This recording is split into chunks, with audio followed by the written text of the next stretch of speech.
আল্লাহ কেন আমাদের এই কষ্টকর দুনিয়া সৃষ্টি করেছেন? তিনি তো সব জানেন, আগে থেকে জানতেন এই দুনিয়া কঠিন আর অধিকাংশ মানুষ জাহান্নামে যাবে, অধিকাংশ তাকে বিশ্বাস করবে না, অধিকাংশ পাপ করবে। তা জেনেও আল্লাহ কেন বানাইলেন? অনেকে চিন্তার স্বাধীনতার কথা বলেন যে আল্লাহ স্বাধীনতা দিয়ে পাঠাইছেন, তাই পাপ করলে দোষ মানুষেরই। কিন্তু আল্লাহ তো এটাও জানতেন যে স্বাধীন হলেও অধিকাংশ মানুষ পাপই করবে। তাহলে কি বলা যায় আল্লাহ জাহান্নামে যাওয়ার জন্যই আমাদের বানাইছেন? এটা কি জুলুম না? ভাই আহমদ মুসা, এই প্রশ্নটি আপনার মতো আরো হয়তো অনেকের। আমরা এই প্রশ্ন উত্তরে অনেক দীর্ঘ আলোচনা করতে পারলে ভালো হতো, কিন্তু আমাদের হাতে সেই সময় নেই। সংক্ষিপ্তভাবে বলার চেষ্টা করি। আল্লাহ সংক্রান্ত যত প্রশ্ন আছে আমাদের, এই বেশিরভাগ প্রশ্নের গোড়ায় একটা বড় ধরনের গলদ আছে। সে গলদটা হলো, আমরা আল্লাহকে আমাদের মতো ধরে নিয়ে প্রশ্ন করি। অর্থাৎ আমি আপনি সাধারণ মানুষ সৃষ্টি, আমাদের যে সীমাবদ্ধতা আছে, আমাদের যে জায়গাটা আছে, আল্লাহ রাব্বুল আলামিনকে সেই জায়গায় বিবেচনা করে আমরা প্রশ্ন করি। এটা হলো প্রশ্নের গোড়ায় গলদ। যেমন কেউ যখন প্রশ্ন করে যে আচ্ছা, আমাদেরকে আল্লাহ সৃষ্টি করেছেন, তাহলে আল্লাহকে কে সৃষ্টি করেছেন? নাউজুবিল্লাহ। এরকম প্রশ্ন অনেকে করেন।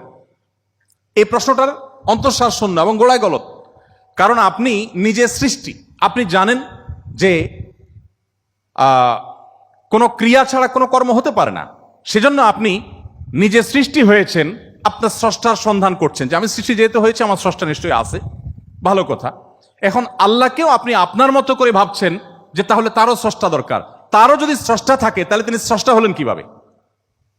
আল্লাহর যদি আবার স্রষ্টা বিবেচনা করা যায়, চিন্তা করা যায়, কল্পনা করা যায়, তাহলে তিনি স্রষ্টা হলেন কোত্থেকে? তাহলে তিনিও তো আমার মতো সৃষ্টি হয়ে গেলেন, যে তারও আরেকজন যদি স্রষ্টা থাকে।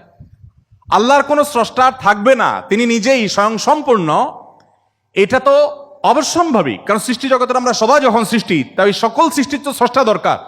তো স্রষ্টার যদি আবার মনে করেন যে তেনার আবার সৃষ্টিকর্তাকে, তাহলে সেক্ষেত্রে তিনি স্রষ্টা হলেন কই? তাকে তো আপনি আপনার মতো করে ভাবছেন। তো এইরকম গোড়ায় কিছু গলদ থাকে। এই প্রশ্ন উত্তরে আমি বলি, কোরআন কারীমে আল্লাহ তাআলা বলেছেন, লা ইউসআলু আম্মা ইয়াফআল ওয়া হুম ইউসআলুন। মহান আল্লাহ তাআলা তার নিজের সত্তা সম্পর্কে বলছেন, তিনি যা কিছু করেন তার এই সমস্ত কাজের জন্য কারোর কাছে তিনি জবাবদিহি করতে বাধ্য নন। কারণ তিনি তো মহান সৃষ্টিকর্তা, তার তো কোনো স্রষ্টা নেই, তার উপরে কেউ নেই, তিনি কার কাছে জবাবদিহি করবেন? তার কোনো কাজের জন্য তিনি কারোর কাছে জবাবদিহি করেন না, কিন্তু সবাইকে তার কাছে জবাবদিহি করতে হয়। এখন আপনি যদি আল্লাহর কাছে কোনো বিষয়ে প্রশ্ন রাখেন, আল্লাহর ব্যাপারে আপনার যদি প্রশ্ন জাগে, তাহলে তার মানে আপনি আল্লাহকে জবাবদিহিতার আওতায় আনতে চাচ্ছেন। মহান সৃষ্টিকর্তা যিনি সকল কিছুর সৃষ্টিকর্তা, তাকেও যদি আপনি জবাবদিহিতার আওতায় আনতে চান, তাহলে তিনি মহান সৃষ্টিকর্তা হলেন কিভাবে সম্ভব? এবার আসা যাক, প্রশ্নে আপনি লিখেছেন যে বেশিরভাগ মানুষ জাহান্নামে যাবে আল্লাহ জানেন, তাহলে আর দরকার ছিল কি তৈরি করা? এখন এখানে রুটিন দায়িত্বপ্রাপ্ত উপাচার্য মহোদয় আছেন। যদি বলা হয় কোনো শিক্ষা প্রতিষ্ঠানের প্রধানকে যে স্যার, আপনি জানতেন আমরা বেশিরভাগ ছাত্র পরীক্ষা ভালো করব না, আমরা আন্দোলন সংগ্রাম নিয়ে ব্যস্ত ছিলাম, পরীক্ষাটা ভালো হবে না, আপনি জানতেন স্যার, তারপর আপনি পরীক্ষাটা কেন দিলেন বলেন? কোন কথার উপরে ঠিক? পরীক্ষা দেওয়া হয়েছে কেন? এই জন্য। এই প্রশ্নটা যদি করা হয় কোনো শিক্ষা প্রতিষ্ঠানের প্রধানকে যে স্যার, বেশিরভাগ ছাত্র আমরা ভালো ছাত্র না, ভালো ছাত্র সবসময় কমই থাকে সংখ্যা, এটা আপনি জানেন স্যার, তারপর আপনি পরীক্ষাটা কেন নিলেন? স্যার যদি পাল্টা প্রশ্ন করেন, পরীক্ষা যদি আমি না নিতাম, তাহলে তোমরা বলতো স্যার আমরা পরীক্ষা দিয়ে দেখতেন, সবাই পারতাম। এই কথা বলার অপশন থাকতো কি থাকতো না? স্যার আপনি পরীক্ষা দেন নাই কেন? আপনি দিতেন, দেখতেন আমরা কি পরিমাণ যোগ্য, কি পরিমাণ পড়াশোনা আমরা করেছি, আন্দোলন করেছি, তাতে কি হয়েছে? পড়া পিছিয়ে নেই আমরা, সব ক্ষেত্রে আগে আছি, এর ফাঁকে ফাঁকে আমরা পড়ালেখা করেছি। তাহলে আল্লাহ রাব্বুল আলামিনকে আপনি একই প্রশ্ন করতে চাচ্ছেন যে আল্লাহ বেশিরভাগ মানুষ তো জাহান্নামে যাবে, আপনি জানেন, তাহলে সৃষ্টি করলেন কেন? এখন মানুষকে যদি আল্লাহ তাআলা এই অনুভূতি শক্তি তার সৃষ্টির আগেও দিতেন, তাহলে মানুষ তো বলতো আল্লাহ ফেরেশতাদের তৈরি করেছেন, জিনদের সৃষ্টি করেছেন, আমাদেরকে কেন সৃষ্টি করে ইচ্ছা শক্তি দিলেন না? তাহলে আমরা একটু দেখাই দিতাম। আপনি এই প্রশ্ন তো আল্লাহকে করতে পারতেন। মূলত এই সমস্ত প্রশ্নের গোড়ায় গলদ আছে। দেখুন, আল্লাহ রাব্বুল আলামিন যখন মহান সৃষ্টিকর্তা, আপনি একটি পুতুল তৈরি করেছেন মাটির, দুটি পুতুল তৈরি করেছেন, একটি পুতুল আপনি রেখেছেন, আর একটি পুতুল আপনি ভেঙে দিয়েছেন। এখন আমি যদি আপনাকে প্রশ্ন করি, ভাই কাজটি কি ভালো হলো? একটা পুতুল রাখলেন, আরেকটাকে ভেঙে দিলেন, কেন এরকম করলেন? আমার এই প্রশ্ন করাটা আপনাকে যদি আমি জব দিই তার আওতায় আনি, যে আপনাকে বলতে হবে এটা ইলজিক্যাল কাজ কেন করলেন। আপনাকে প্রশ্ন যদি আমি করি, এই প্রশ্ন করার কি অধিকার আসলে আমার থাকার কথা? আপনি পুতুলটা সৃষ্টি করেছেন মাটি থেকে, করে আপনার একটা ভালো লেগেছে রেখেছেন, আর একটা ভালো লাগেনি ভেঙে ফেলেছেন। পৃথিবীর কোনো মানুষ আপনাকে জব দিয়ে তার আওতায় আনতে পারে? এই অধিকার আছে কারোর? থাকার কথা না। এটা একান্ত আপনার ব্যাপার। আল্লাহ রাব্বুল আলামিন যখন কিছু মানুষকে জান্নাতে দিবেন, কিছু মানুষকে জাহান্নামে দিবেন, জাহান্নামীদের সংখ্যা অনেক বেশি হবে, এই সংবাদ জানার পর আমার মধ্যে তো এই তাড়া কাজ করার কথা, যদি আমাকে জাহান্নামে যেতে হয় তাহলে আমার পরিণতি কি হবে? তাহলে আমি কিভাবে বাঁচতে পারি, কিভাবে রক্ষা পেতে পারি, কিভাবে আমি আল্লাহর কাছে আর্গুমেন্ট করতে পারি, কিভাবে প্রার্থনা করতে পারি, কিভাবে নিজেকে আমি সে শুদ্ধতার পথে রাখতে পারি? আমার তো সেই প্রচেষ্টা থাকবে।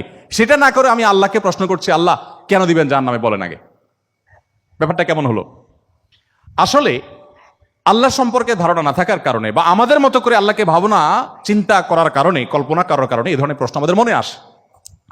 যেহেতু আমাদের সামনে জান্নাত অথবা জাহান্নাম দুটি পথের একটি, অতএব একজন ইমানদার, একজন বুদ্ধিমান মানুষ, তিনি তার জান্নাতের পথকে সুগম করার চেষ্টা করবেন, জাহান্নাম থেকে বাঁচার চেষ্টা করবেন। তিনি আল্লাহকে প্রশ্ন ছুড়ে দিবেন না। আল্লাহকে প্রশ্ন ছুড়ে দিয়ে কি হবে বলেন? আমি আরেকটা উদাহরণ দেই। ধরুন আপনি একজন মানুষ, আপনাকে বলেছে দরখাস্ত দিতে, তুমি আমার কাছে দরখাস্ত দাও। আপনি আপনার এলাকার জনপ্রতিনিধির কাছে কোনো একটা কাজ নিয়ে গিয়েছেন, এবং সাথে দরখাস্ত তো নিয়েছেন, সাথে সুপারিশ নিয়ে গেছেন, হাই হ্যালো নিয়ে গেছেন, কাউকে দিয়ে ফোন করিয়েছেন, নানাভাবে আপনি চেষ্টা করে আপনি গিয়েছেন। সেই ভদ্রলোকের অফিসে যাওয়ার পর আপনি অনেক চেষ্টা করেছেন, কাজটা হয়নি। এখন আপনি কিন্তু জানতেন যে আমি দরখাস্ত লেখার নিয়ম আছে সেই হিসাবে লিখেছি, আবার সুপারিশও করেছি, কিন্তু আসলে হবে সেটাই যেটা তিনি চাইবেন, তার এখতিয়ার আছে এটা পাশ করা বা না করা। এখন আপনি যদি যে তাকে বলেন, ভাই নেতা সাহেব, যেহেতু বিষয়টা সম্পূর্ণ আপনার ইচ্ছাধীন, আপনি দিবেন কি দিবেন না সম্পূর্ণ আপনার এখতিয়ার, আইনও সেভাবে, নিয়মও সেভাবে, সিস্টেমও সেটা, এখতিয়ার 100% আপনার অধীনে, আপনি চাইলে দিবেন, না দিলে নাই, তাহলে নাটক কেন করলেন? দরখাস্ত দেওয়ালেন কেন আমাকে দিয়া? আমাকে কেন আসতে বললেন? আপনি জানেন সিদ্ধান্ত নেতার হাতে, সিদ্ধান্ত জনপ্রতিনিধির হাতে, সিদ্ধান্ত সে ব্যক্তির হাতে। আপনি জানেন তিনি যা ডিসিশন নেবেন সেটাই হবে। এটা জানার পরও আপনি কিন্তু আপনার চেষ্টায় কোনো ত্রুটি করছেন না, এমনকি আপনি পাবেন না সেই সম্ভাবনা জোরালো হওয়া সত্ত্বেও আপনার চেষ্টা কিন্তু আপনি ত্রুটি করেন না। সেখানে আপনি মানুষ হয়ে বলছেন যে আল্লাহ যাকে জাহান্নামে দিবে সে তো জাহান্নামে যাবেই, এর ব্যত্যয় তো হবেই না, তাহলে আমার কষ্ট করে লাভটা কি? আরেকটি উদাহরণ মনে হয়েছে। এক ভদ্রলোক, তিনি একজন মুসলমানকে, একজন সন্দেহের মধ্যে থাকা মুসলমান, নামকাস্ত মুসলমান, তিনি একজন সিরিয়াস মুসলমান, প্র্যাকটিস মুসলমানকে জিজ্ঞেস করতেছে, ভাই প্রতিদিন নামাজের জন্য আহ্বান করে, ভাই নামাজ পড়তে চলো। তো বেনামাজি মুসলমানটা বলে, না ভাই আমি যাব না। তো একদিন বলতেছে, আচ্ছা শুনেন, আল্লাহর ইচ্ছার বাইরে তো কিছু হয় না, আমি আসলে নামাজে যাই, এটা আল্লাহ চাচ্ছেন না, এই জন্য আমি যাই না। তো যেহেতু আল্লাহর ফয়সালা হয়ে গেছে, আমি যেতে পারছি না, তার মানে আল্লাহ আমাকে যাওয়ার তৌফিক দেন না, সেজন্য যাচ্ছি না। তাহলে আপনি অযথা চেষ্টা করে লাভ নাই, কেন আমাকে প্রতিদিন ডাকেন? কোনো দরকার নেই। তো এই ভদ্রলোক তিনি যখন বলেছেন যে আল্লাহ চাইলে তো আমি নামাজ এমনিই পড়তে যাব, আল্লাহ যখন আমার জন্য নামাজের ফয়সালা করবেন, আপনি ডাকা ছাড়াই আমি যাব, আর না করলে তো আমি যাব না, তাহলে আপনি অযথা কেন চেষ্টা করছেন?